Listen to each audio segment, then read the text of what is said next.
শিশু মনিরের ঘাতক ওর মাদ্রাসারই শিক্ষক।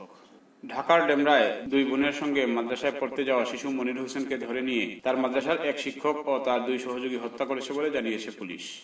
নিউজ আপডেটসের পক্ষ থেকে আপনাদের সবাইকে স্বাগত জানাচ্ছি।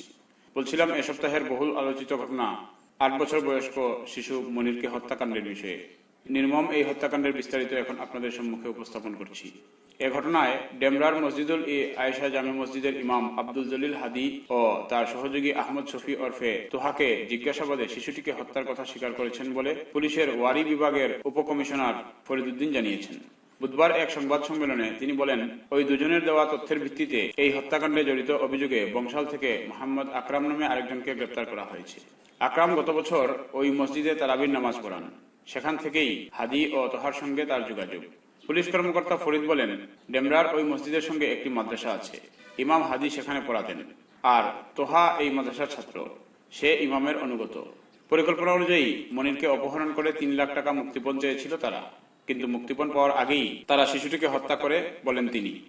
তাদের কাছ থেকে এই হত্যাকাণ্ডের ব্যবহৃত 2টি পাতলা তোয়ালে, 2টি সিমেন্টের বস্তা, 2টি কালো রঙের দড়ি, একটি মোবাইল ফোন এবং শিশুটির পোশাক, গ্যাবার্ডিং এর ফুল প্যান্ট ও পাঞ্জাবি উদ্ধার করা হয়েছে বলে জানান উপ কমিশনার ফরিদ। তিনি জানান, অন্যান্য দিনের মতোই গত রোববার সকালে ডেমরার ডগাইয়ের নতুন পাড়ার বাসিন্দা মোহাম্মদ সাইদুল হকের 3 ছেলে মেয়ে ওই মাদ্রাসায় পড়তে যায়।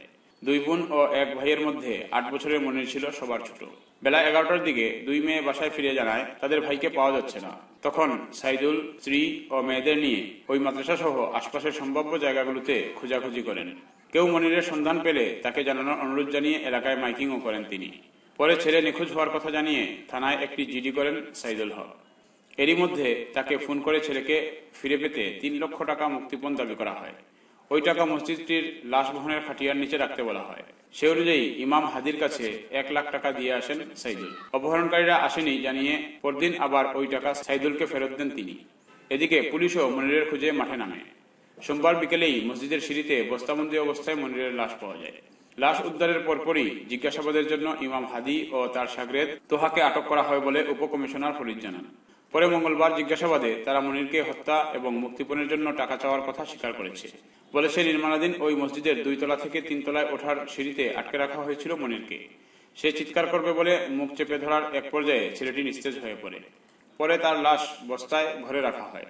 গ্রেপ্তার মাদ্রাসা শিক্ষক আব্দুল জলিল হাদি ও আকরামকে বুধবারই আদালতের মাধ্যমে 5 দিনের রিমান্ডে নিয়েছে পুলিশ।